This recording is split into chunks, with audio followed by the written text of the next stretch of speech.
കാലവർഷം ശക്തി പ്രാപിക്കുന്നതിനെ തുടർന്ന് അപകടങ്ങൾ ഒഴിവാക്കുന്നതിനും യാത്രക്കാരുടെ സുരക്ഷയും സുഗമമായ ഗതാഗതവും ഉറപ്പുവരുത്തുന്നതിനുമായി താമരശ്ശേരി ചുരത്തിൽ വലിയ മൾട്ടി ആക്സിൽ വാഹനങ്ങളുടെയും ഹെവി ഗുഡ്സ് വാഹനങ്ങളുടെയും ആർട്ടിക്കുലേറ്റഡ് ലോറികളുടെയും യാത്രയ്ക്ക് കർശന നിയന്ത്രണം ഏർപ്പെടുത്തി. വയനാട് ജില്ലാ കളക്ടറും ജില്ലാ ദുരന്ത നിവാരണ അതോറിറ്റി അധ്യക്ഷയുമായ DR മേഘശ്രീയാണ് ഉത്തരവിട്ടത്. രാവിലെ 6 മുതൽ രാത്രി 8 വരെയാണ് സമയം. മഴക്കാലം അവസാനിക്കുന്നതുവരെയോ അല്ലെങ്കിൽ മറ്റൊരു ഉത്തരവ് ഉണ്ടാകുന്നതുവരെയോ നിരോധനം നിലനിൽക്കും. KSRTC ബസ്സുകൾ, സ്വകാര്യ കാറുകളും ജീപ്പുകളും ടാക്സികളും ഉൾപ്പെടുന്ന ലൈറ്റ് മോട്ടോർ വാഹനങ്ങൾ, ആംബുലൻസുകൾ, ആരോഗ്യ അടിയന്തര സാഹചര്യങ്ങളുമായി ബന്ധപ്പെടുന്നവ ഉൾപ്പെടെയുള്ള അവശ്യ സേവന വാഹനങ്ങൾ, പോലീസ്, ഫയർഫോഴ്സ്, സിവിൽ ഡിഫൻസ്, ദുരന്ത പ്രതികരണ വിഭാഗങ്ങൾ, സൈന്യം, അർദ്ധസൈനിക വിഭാഗങ്ങൾ തുടങ്ങിയവയ്ക്ക് നിയന്ത്രണം ബാധകമല്ല.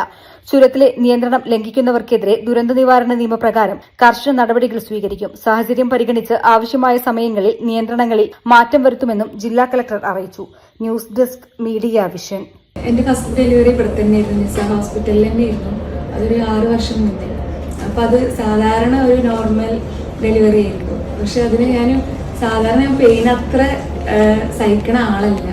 അപ്പോൾ അത് കാരണം ഭയങ്കര ബുദ്ധിമുട്ടായിരുന്നു എനിക്ക് ഫസ്റ്റ് ഡെലിവറി.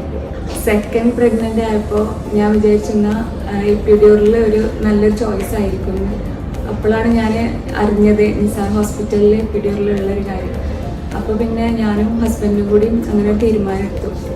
ഞാൻ എടുത്ത തീരുമാനം വളരെ കറക്റ്റായിരുന്നു എന്ന് എനിക്ക് പിന്നെ എൻ്റെ ഡെലിവറി കഴിഞ്ഞപ്പോൾ തോന്നി. കാരണം ഞാൻ ഒന്നും അറിഞ്ഞില്ല. ആദ്യത്തെ എൻ്റെ ഡെലിവറി ഞാൻ ഒരുപാട് പെയിന് സഹിച്ചിരുന്നു. പക്ഷെ ഇപ്പോഴത്തെ എൻ്റെ ഡെലിവറി ഞാൻ ഒന്നും അറിഞ്ഞിട്ടുണ്ടായിരുന്നില്ല. പിന്നെ ഇവിടുത്തെ സ്റ്റാഫുകളായാലും ഡോക്ടേഴ്സ് ആയാലും, എൻ്റെ ഡെലിവറി എടുത്തത് ശ്രുതി ഡോക്ടറായിരുന്നു. ശ്രുതി ഡോക്ടർ ഒരുപാട് നന്നായിട്ട് കോപ്പറേറ്റ് ചെയ്തിരുന്നു എന്നോട്. എന്നെ പോലെ തീരെ പെയിന് സഹിക്കാൻ പറ്റാത്ത ആൾക്കാരാണെന്നുണ്ടെങ്കിൽ എപ്പിഡ്യൂറിലാണ് അവർക്ക് ഏറ്റവും നല്ല ചോയ്സ്.